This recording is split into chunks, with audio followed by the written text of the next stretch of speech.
Good afternoon, everyone, and welcome to the Office of the Chief Scientist Seminar Series. My name is Andrew Paul, and I'm a Senior Science Advisor with the Office and your host for today's seminar. On behalf of our entire team, I'd like to welcome you to today's event. I want to start by respectfully acknowledging that those of us gathering for the seminar from Alberta today are within the traditional lands of Treaty 4, Treaty 6, Treaty 7, Treaty 8, and Treaty 10, as well as the homeland of the Métis. And I ask wherever you find yourself today, that we each think about our continued journey learning how the history, language, and culture of First Nations, Inuit, and Métis people influence both our communities today and the land upon which we all share. In keeping with this tradition of gathering, these science seminars provide an opportunity for us to exchange knowledge on interesting science happening across Alberta in an open learning and sharing environment. So at any time during today's presentation, if you have any questions or comments, please enter them into the chat window in Teams. And once the presentation is concluded, I'll read out those questions in the order that they were received for today's presenter to respond to. Your audio and video are disabled, and that's to maintain the call quality throughout today's presentation. And with that, I'd like to introduce our speaker for today, and that is Dr. Glynnis Hood, who will be presenting on From Photoshoots to DNA, Multi-Method Detection of Riparian Animals. Dr. Hood is a professor emerita and ecologist at the University of Alberta. Her research interests include aquatic ecology, wildlife biology, with a particular focus on semi-aquatic mammals and human-wildlife interactions. For more than 20 years, Glynnis has integrated her research on beaver ecology with more focused studies of beaver management to enhance human-wildlife coexistence. She is also the author of Semi-Aquatic Mammals, Ecology and Biology, and the book, The Beaver Manifesto. So with that, Dr. Hood, I'd turn it over to you. Thank you for the invitation, and thanks everyone for your interest in my talk and for the invitation to speak for this seminar series. So today I'm going to take you into the wetlands of various parts of Alberta and introduce you to some of the species that live there. And I'm going to describe a modified approach for detecting riparian wildlife and the temporal and spatial relationships these data can reveal. So specifically, I'll discuss the use of camera traps, so that's the photoshoot part, and eDNA to advance our understanding of riparian species. So I'm going to put this study into context first and explain that my original goal and what I wanted to find when I first started this study, and then why that goal was so pressing. So here we go. In reality, I designed a study to find 6 species of mammals, and I found well over 80 other vertebrate species within these methods. So there are semi-aquatic mammals in this talk, but you'll see results from other species as well. So why is this so pressing? Like I said, this study began with the goal of identifying the presence, distribution, and species interaction for Alberta's 6 semi-aquatic mammals. And yep, we do have 6 of them. So I first want to answer the question, what's a semi-aquatic mammal? So these are the species that have an obligatory daily dependence on freshwater habitats for almost all aspects of their ecology. Yet they also have a dependency on adjacent terrestrial habitats. So in Alberta, as I mentioned before, there are 6 semi-aquatic mammals represented by North American beavers, North American river otters, American mink, American water shrews, northern bog lemmings, and last but not least, muskrats, which are also called common muskrat. So the degree of physical adaptation varies among species, but the dependence on freshwater systems is universal. And so in my 2020 book, which was illustrated by Dr. Megan Brierley, I described over 140 species of freshwater and semi-aquatic mammals across the world, and many of them are really poorly understood. And the universal theme, however, for semi-aquatic mammals is that their habitats are some of the most imperiled in the world. And so we might think that we're doing well in Alberta and that we know a lot about our semi-aquatic mammal species, but I would say that their detectability can be very, very difficult. And so hopefully this study gives us some tools in order to help with that major problem with some of the species that we've even got in Alberta.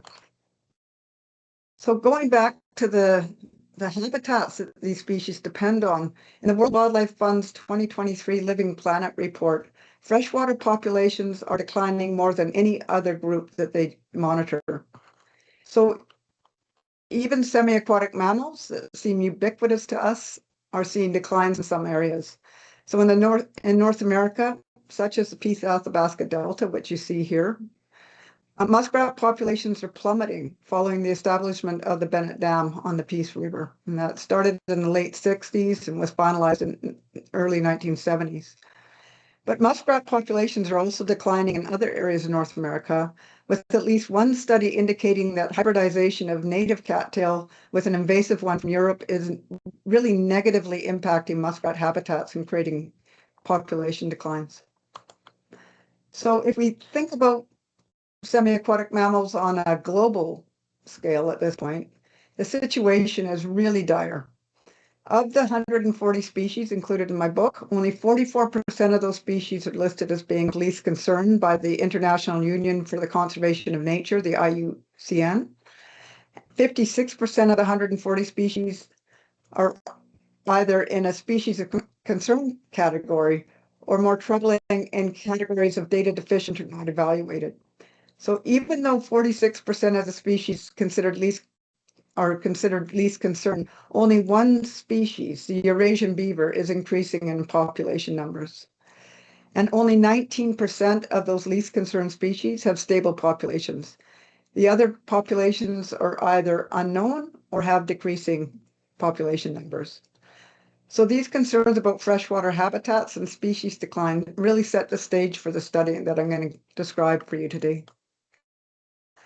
So my team and I collected data in the UNESCO Beaver Hills Biosphere Reserve in East Central Alberta. And I'm right in the heart of it right now at the Miquelon Lake Research Station, the Augustana Miquelon Lake Research Station. The biosphere is almost 1,600 square kilometers in size, and it's also designated as a dark sky preserve by the Royal Astronomical Society of Canada. So it's a moraine landscape dominated by several protected areas that preserve the integrity of an isolated island of southern dry mixed wood boreal forest and numerous water bodies. So we set up a series of camera traps in protected areas and on private lands within this morainal system. And those areas are indicated with the red stars there. So there were 43 camera sites and 7 overlapping eDNA sampling sites, which I'll discuss soon. So we checked all the cameras weekly, which worked well, given the number of images that we captured and the number of species that we detected. So what do you do during a pandemic? You get creative about how you might put cameras in the field. And so this study started in 2020, and I developed 3 different camera setups. So we designed and built camera boxes, which you see on the very left-hand side. And they have a plexiglass top, and the camera sits right at the very back of the box. They rest right over top of the water, so that the only way to get into the box is from the water. We built camera rafts, and we put these camera boxes on the rafts and then floated them out into the water with a camera on the back. And then we put cameras on beaver dams and to monitor species using those. So to address logistical issues, the number of deployments varied among boxes, rafts, and dams. So as a rule, cameras ran from June to October over 3 years. And you'll see why we pulled them in October for a reason pretty soon. And there is also a difference in the number of species, with camera boxes detecting the most species, and then differing numbers for the other 2 methods. So with these data, we'll explore species-specific affinities to the camera setups as we work through this talk. So over the 3 study seasons, so from 2020 to 2022, there were 1,264 camera days at 43 sites with 177 deployments. And the deployments represented by the number of times the cameras were checked and reset. So we had almost 55,000 images from which we identified 86 species, although there were some additional distinct species that we could not identify just from photos specifically. Some of the shrews were really, really tough and some of the smaller birds. The camera boxes and rafts were remarkably effective at capturing images of animals. Muskrats were the most numerous of the mammal species, even when we corrected for overrepresentation by grouping observations into 5-minute intervals. And for birds, the American coot was the most recorded species of bird. We used the camera data and expert interviews to target our eDNA sampling. So I'll just right now give a quick overview of our environmental DNA, the eDNA work, and then link it back to our camera data. So at a small sample of sites where our camera data and some expert interviews either confirmed or suggested the presence of our target semi-aquatic mammal species, so again, this is specific for the semi-aquatic mammals, we collected water samples to test for eDNA. So there were 4 species that we targeted, and you might think, why 4? There's 6 species in Alberta. It's because beavers and muskrat are really easy to see whether or not they're on site. But North American river otter, American mink, northern bog lemming, and American shrew are really cryptic. They're very hard to see. So we used a sampling approach developed at Initech, Alberta, that uses a groundwater pump, an electric drill, and a painter pole that holds the tubing leading to the filter to sample for eDNA. So the water runs through a sealed filter which captures any DNA in the water. We were really lucky too that the Edmonton Valley Zoo was really kind to allow us to collect water samples from one of the North American river otter tanks to help us validate the detection capabilities for otter. And again, we worked really closely with Initech Alberta to develop assays for our 4 target species. So we actually developed our own assays. And we sourced the tissues from various museums and governmental agencies with that key goal of finding specimens that were within our study area or nearby. So I'm going to move us back to the camera data for a second, but know that everything is integrated within this study. We wanted to identify and attribute all the individuals in each image that we had, all 55,000 of them. So we used a time-lapse image analyzer by Dr. Saul Greenberg, who's a professor Emerita at the University of Calgary. So prior to the analysis, I double-checked all of the images for data quality for each study year because we had multiple identifiers and I wanted to make sure that the species that was identified truly was a species. And so time-lapse allows the researcher to enter various data, and that can include anything from species and demographic data, moon phase, time of day, and month are automatically entered as metadata. And there were other things that we could put in there, like behavior, whether it was at a raft, a camera box, or on a dam. So of the birds that we captured on camera, 33% of these species were duck species. Just under 18% were water birds other than ducks, and over 47% were passerines, which really surprised us, those small songbirds. For mammals, 18 species or 72% were considered small mammals, which can be very hard to detect otherwise. 4 species were classified as large mammals, such as moose and deer, and 4 as medium-sized mammals, and that would include coyotes as well. So to aid our understanding of temporal patterns, we exported and cleaned the data from time-lapse to assess species activities relative to site associations. Species associations, spatial covariance, temporal overlap among species, and moon phase and what kind of activity patterns might change with moon phase. So of note, there were approximately 40% more images triggered at night than during the daytime. So a lot of these species don't get active until nighttime, which is also something that makes it hard to sample for some of these species because of the time of day that they're active. Of the 86 species that we identified with confidence, 26 were mammals. So that actually is a nice number to have for mammals. But if you think about the total number of species of mammals in Alberta, and it's a geographically diverse province. We were able to capture about 25% of all the mammal species in Alberta just with this study.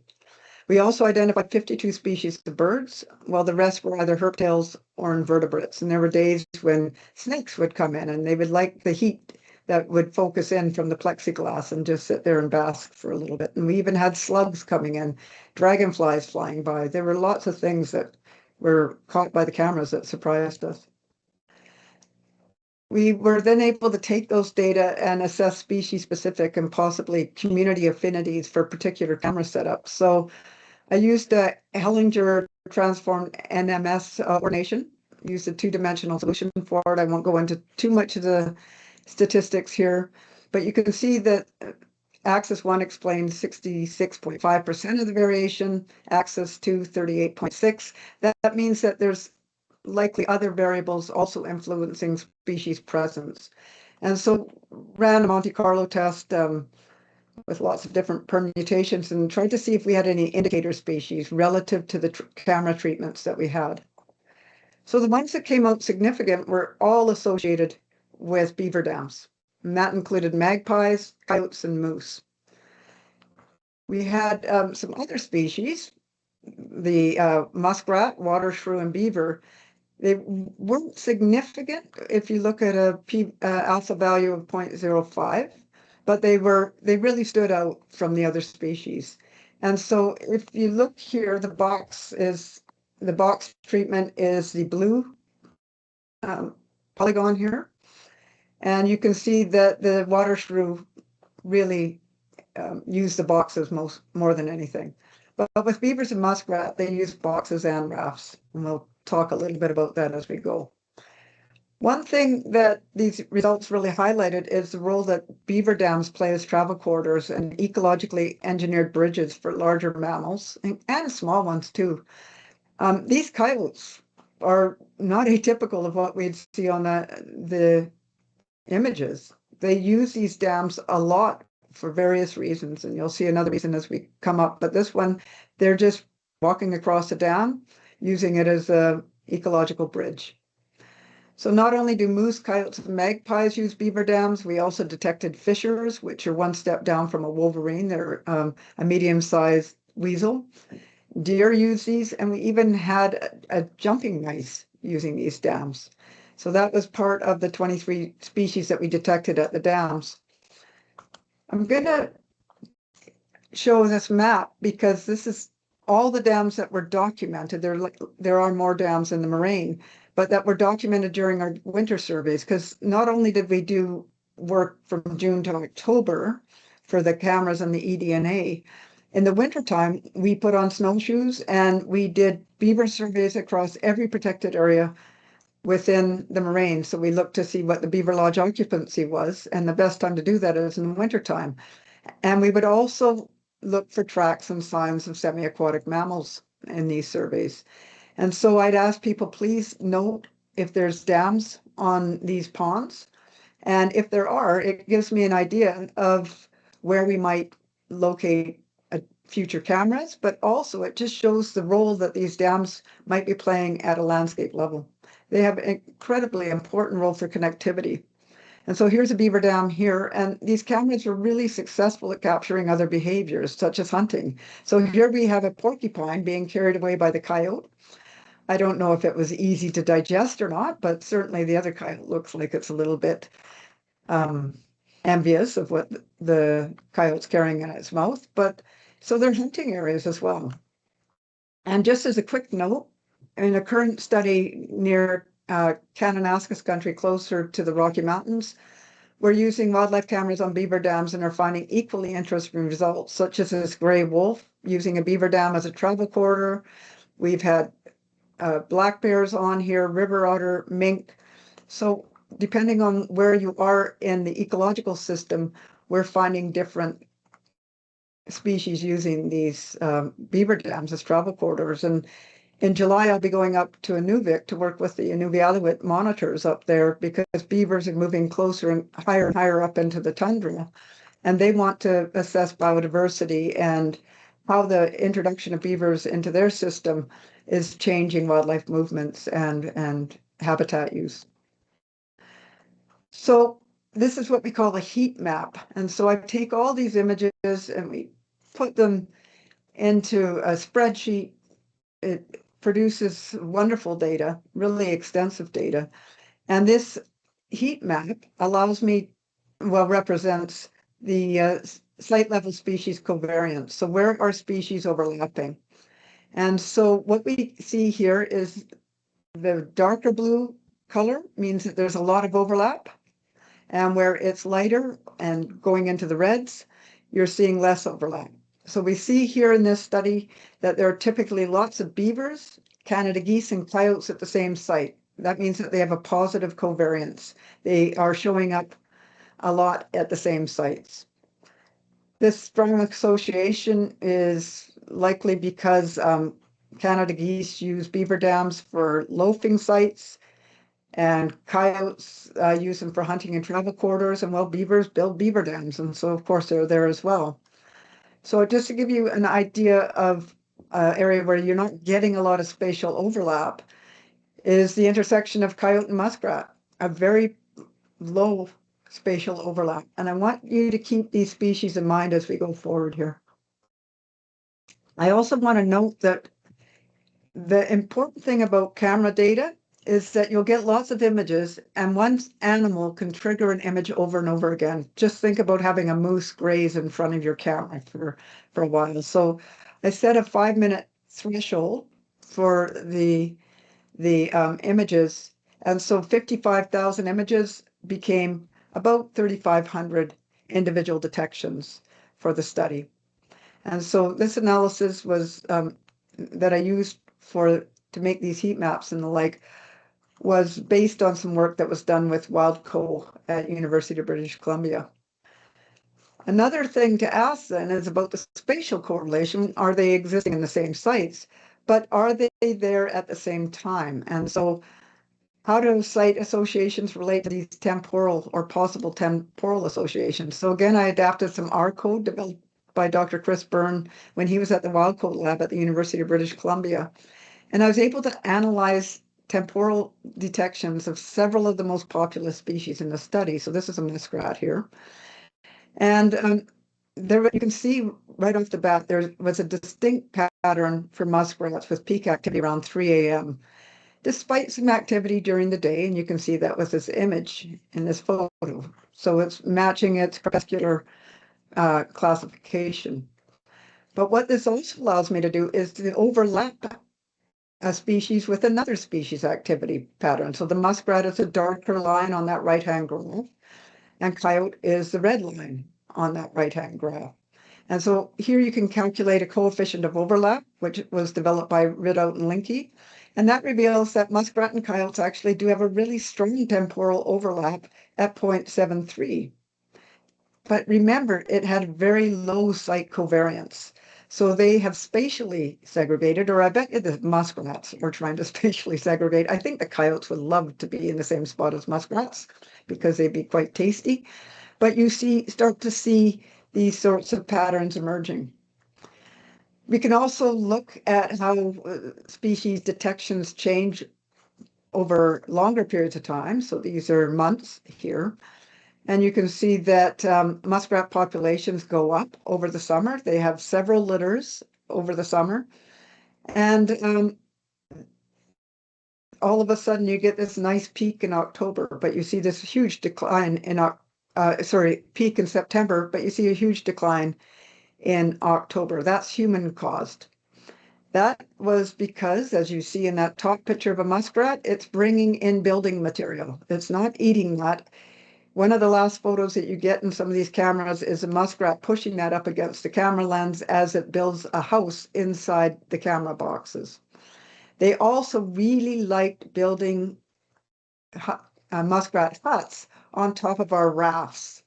And so you could see that they started to sink this raft as it was building its hut, and they start to build those later in the season before winter comes, before the ice is on the ponds.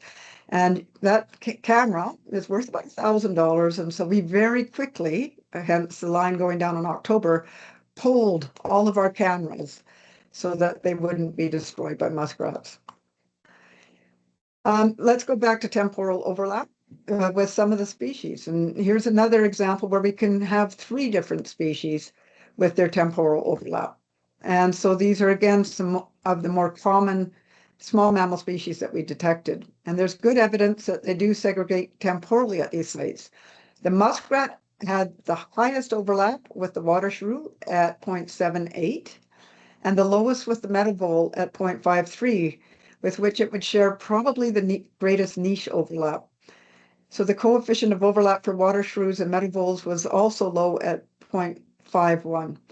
And so we start to see some small changes and small indications about how these species might coexist in these riparian areas.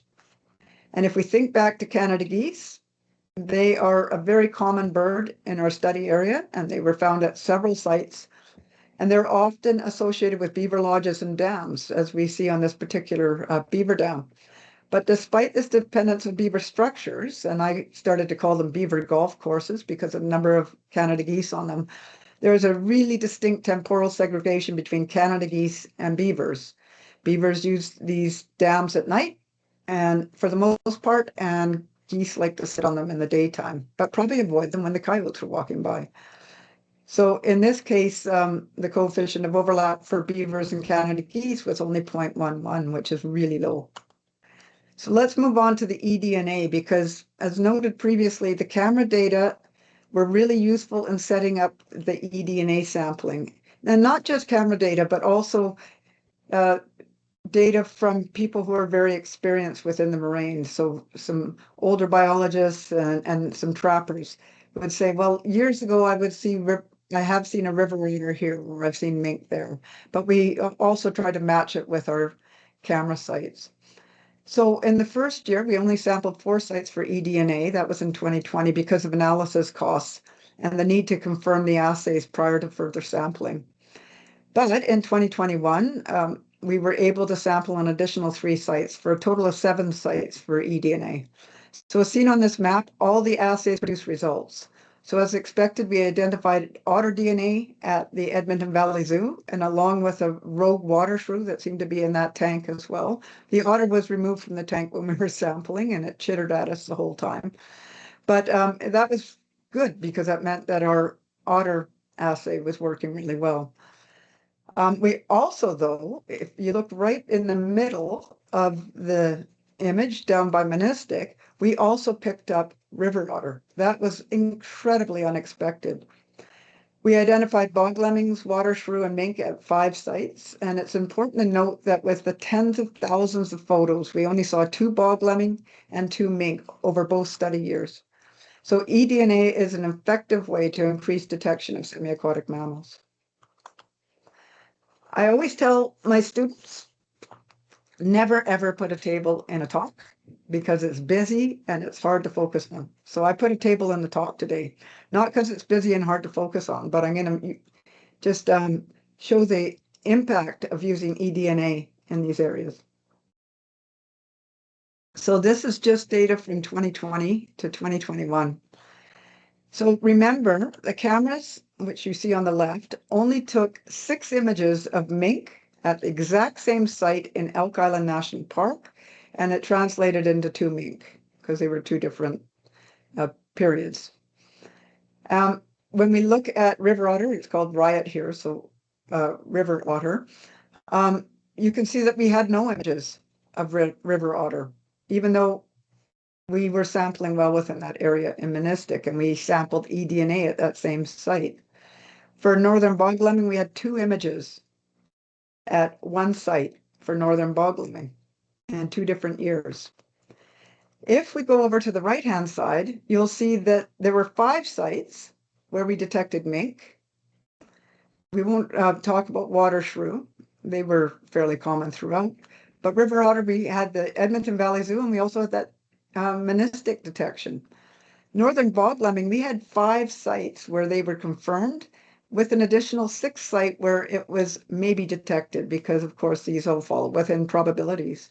So the limitation of the cameras were were augmented with the eDNA, especially when thinking about semi-aquatic mammals at least. So despite the cost, eDNA is an effective method for collecting presence-absence data. There are limitations. It's difficult to identify behavioral, it's impossible to identify behavioral or abundance data or even temporal data with eDNA. And we got a lot of those type of data from the wildlife cameras. And so I'm going to emphasize this point by wrapping up the talk by discussing some more temporal data as it relates to moon phase and site use. And I'm only going to look at 2 species here. So I was able to examine activity by species relative to moon phase and to ensure that it was truly night when we were classifying images with time lapse. We added a field into the template to indicate whether it was visually nighttime or visually daytime, because 10 p.m. in June has a much longer daylight period than 10 p.m. in September. So I'm going to give you a quick note about moon phases. Whether a crescent moon is waxing or waning, it should produce the same amount of luminescence apart from other environmental influences, such as clouds, which we couldn't account for in this study. The study area was just too big. Therefore, I combined the counts for general moon phase and just called them crescent or gibbous. Also, there's only one full moon and one new moon per cycle. So I also had to adjust, mathematically adjust the counts for new and full moons. A little bit of information about what you can get off of these camera photos that can really help you for investigating temporal activity patterns for various animals is some of the data that's embedded on here. But I want to talk about why we care about moon phase so much. Light pollution is increasing quite rapidly across the planet, and certainly in our area, in Alberta as well.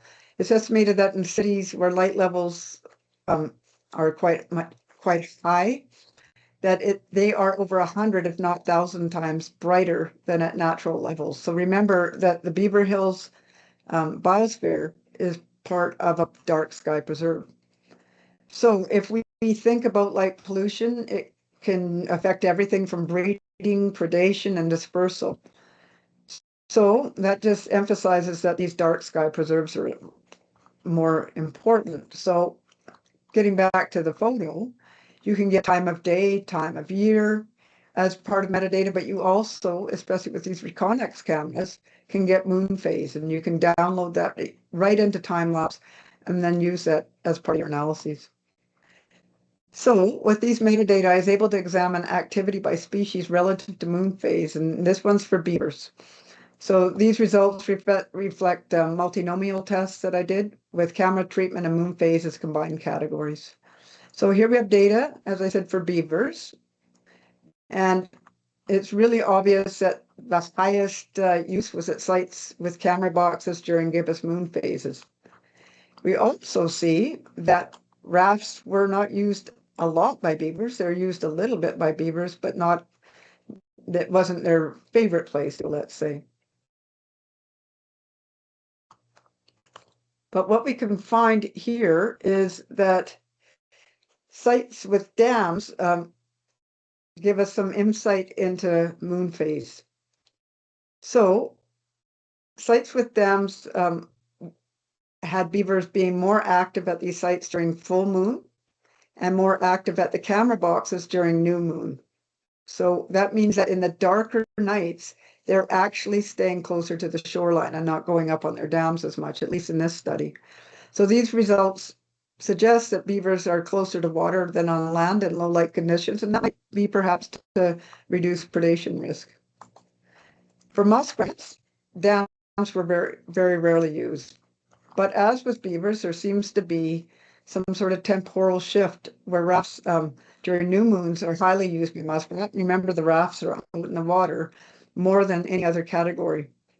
And so also we found that use of any site by muskrat was generally lowest during the full moon phases, again, maybe wanting to avoid detection.